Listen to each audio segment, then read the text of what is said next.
Hai, jadi pada kesempatan sore kali ini saya dan teman-teman saya bakal mengunjungi salah satu kafe yang ada di Senaputra, yaitu tepatnya di daerah Klojen, yang dimana yang kita ambil nih salah satunya namanya tuh Kopi Scoot. Nah, kita bakal ketemu sama pemiliknya langsung. Nah, sebelum kita ketemu sama pemiliknya, kenalin dulu nih, saya sendiri Mita Merlian, NIM 2019-167, dan ini teman-teman saya. Oke, nama saya Rafli Zadija, NIM 2019-177. Saya Hanafi Naufal Rahmadianto dengan NIM 2019-172.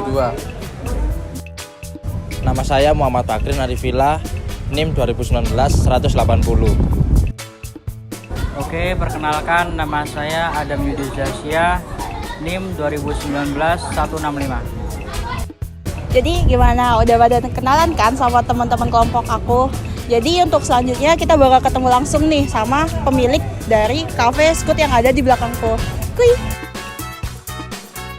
Kita sudah menemui pengelola dari Kopi Scoot ini. Mungkin kita langsung perkenalan aja. Mungkin Ibu siapa namanya? Saya Oli Susilowati, panggilannya Oli lah. Oke, Ibu Oli ya. Kemudian terkait Kopi Scoot ini, Bu. Saya lihat kan ini wilayahnya cukup strategis juga. Ya. Dan saya juga dari tahun kemarin melihat, bukan tahun kemarin ya, mungkin beberapa waktu kemarin saya juga pernah melihat kafe-kafe di sekitar sini, dan ternyata mungkin ini cukup lama untuk Cafe Scootnya. Nah, mungkin untuk pendirian kafe atau Kopi Scoot ini kurang lebih berapa lama ya, Bu, Ibu, berdirinya? Ya, kita berdirinya 2019 awal, jadi Januari seperti itu. Oke. Kemudian terkait Kopi Scoot ini, Bu, mungkin Ibu punya usaha lain selain Kopi Scoot, atau mungkin kedai atau restoran atau bagaimana? Ibu usahanya ada di rumah seperti catering gitu, selain kopi ya. Berarti ada usaha catering juga ya, Iya. Bu, di rumah.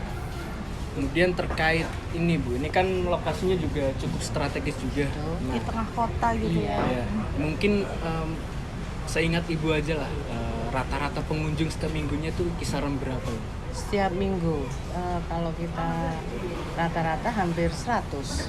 Hampir ya, tiap 100. minggu ya. Iya, tiap minggu. Iya. Itu kalau di hari weekend dan weekday itu ada perbedaan nggak, Bu, jumlah pengunjungnya Iya, seperti itu? betul. Kita lihat itu hari Jumat ya, mulai hari Jumat, Sabtu, Minggu itu udah mulai tambah naik. Kalau hari biasa standar. Nah, kemudian terkait ini, Bu, untuk mendirikan kopi di wilayah yang mungkin cukup strategis ini, untuk modal awal Ibu dulu berapa ya untuk habis? Modal awalnya kita masuk di angka 40. 40. Iya. Sampai seperti ini. Berarti itu Ya, ada beberapa renovasi gitu.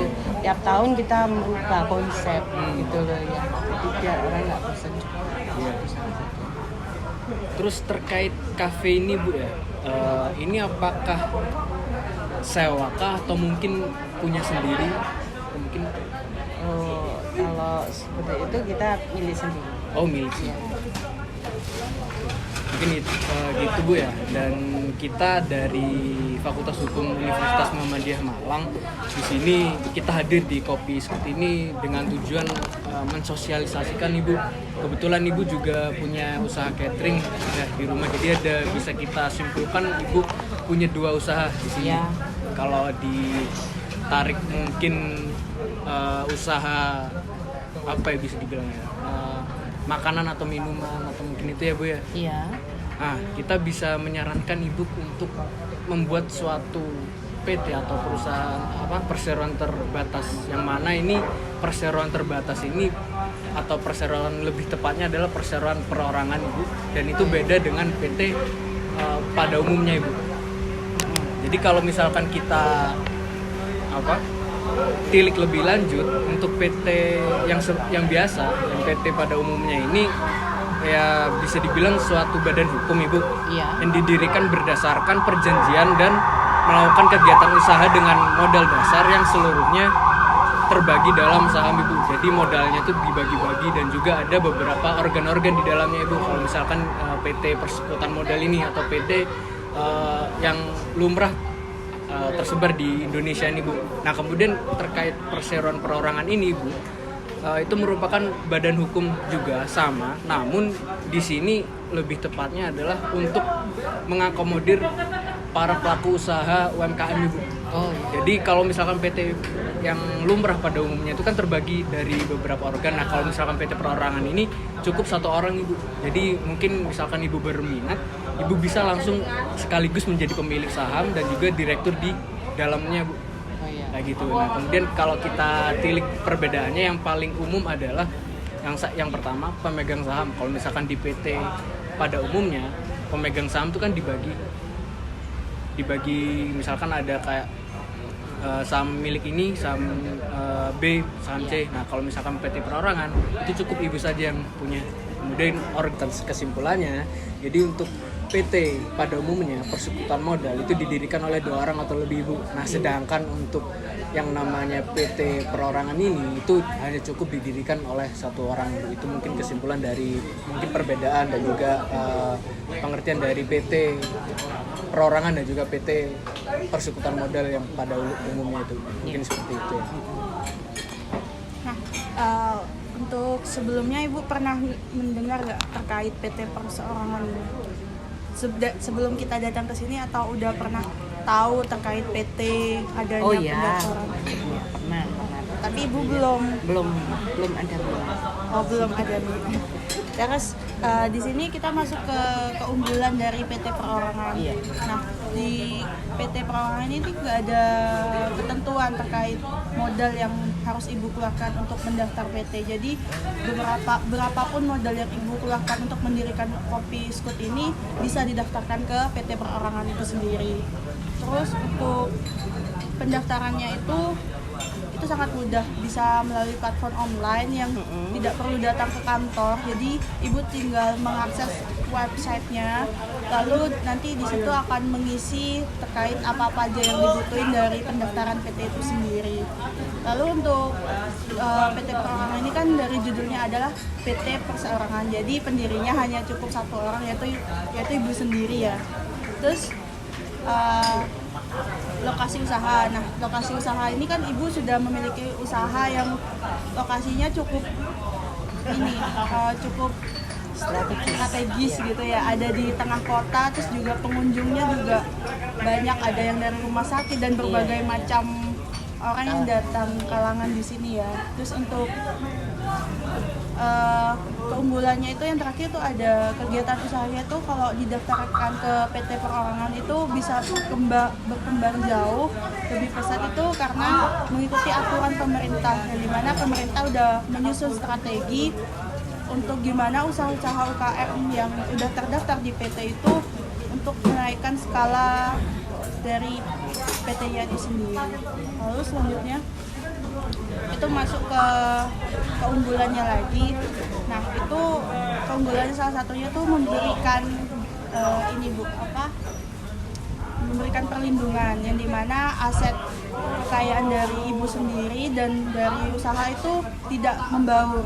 Jadi sewaktu-waktu di usaha ini ada sesuatu yang tidak diinginkan, jadi aset yang dimiliki Ibu di kafe ini tidak akan bercampur dengan aset yang Ibu miliki di rumah. Maksudnya ya kalau kejadian itu bersangkutan di dalam aset ini ya cukup aset kafe aja, tidak rumah tidak terganggu gitu ya Bu.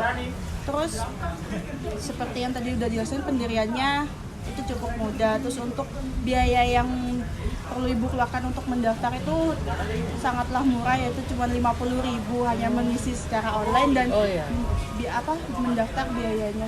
Untuk selanjutnya itu ada sifatnya itu one tier, yang dimana Ibu akan mengawasi sendiri tentang kepemilikan PT, maksudnya mengawasi dalam hal pemasukan, pengeluaran dan lain sebagainya itu Ibu mengawasi sendiri tanpa ada ikut campur dari badan hukum yang lain gitu. Terus untuk tarif pajaknya sendiri itu sangatlah rendah, dan tarif pajaknya itu disamakan dengan UMKM, tidak disamakan dengan usaha-usaha yang grade-nya sudah di atas gitu. Mungkin terkait pengertian dan perbedaan dan juga mungkin keunggulan PT Perorangan dan juga bagi UMKM sendiri mungkin sudah selesai, dan selanjutnya kita akan lanjut kepada modal dan juga syarat-syarat kemudian permohonan pendaftaran. Jadi saya di sini akan melanjutkan penjelasan dari teman saya, Bu. Yaitu saya akan menjelaskan terkait tentang modal, modal PT sendiri. Nah, di sini kan ada 3 jenis, Bu, ya. Ada mikro, ada menengah, ada kecil, Bu. Nah, tadi kan sudah dijelaskan oleh rekan saya, Rafif. Kalau tidak salah itu Ibu termasuk yang mikro, Bu, ya. Di bawah 1 miliar. Ya, yang menengah ini modalnya itu bisa 1 sampai 5 miliar. Sedangkan yang kecil sendiri itu modalnya hanya 1 miliar. Dan itu modal yang disetor minimal harus 25% dari modal dasar. Kemudian ada pun syarat-syarat, Bu, akan dijelaskan oleh teman saya, Hanafi. Nah, untuk persyaratan pendaftaran PT ini di sini ada 2 syarat. Yang pertama ada syarat umum. Yang syarat umum terdiri dari yang pertama EKTP pemegang saham, dan yang kedua ada fotokopi KK penanggung jawab perusahaan. Yang ketiga adanya NPWP penanggung jawab perusahaan. Yang keempat ada fotokopi PBB beserta bukti bayar 1 tahun terakhir. Dan yang kelima ada surat domisili PT yang dikeluarkan oleh RT atau RW setempat. Dan yang terakhir ada foto kantor dan gedungnya. Dan untuk yang syarat pendaftaran khusus, yang pertama terdiri dari 1 orang dan masing-masing memiliki kepemilikan saham. Dan yang kedua, rincian identitas perusahaan oleh akta notaris yang berupa nama perusahaan, modal awal, jumlah saham, industri usaha, alamat, tujuan pendirian PT, semua dibuat dalam bahasa Indonesia. Dan yang ketiga adanya akta pendirian PT yang telah disahkan oleh Kemenkumham Republik Indonesia. Dan yang terakhir adanya penyetoran modal saham awal maksimum 25% dari jumlah modal. Nah, itu untuk persyaratan pendaftarannya. Apakah Ibu sudah jelas? Saya jelas. Berarti saya bisa untuk pemodalan ini saya bisa ambil di bawah 1 karena saya akan kalau mengambil lebih dari kecil itu bisa, Bu. Kemudian kalau Ibu mau mengembangkan itu bisa nanti masuknya yang menengah karena itu sifatnya membuka cabang. Iya, betul. Membuka cabang seperti itu. Jadi untuk syarat-syaratnya tadi KTP, NPWP seperti itu ya. Iya. Tadi sudah disampaikan. Ya, ketiga.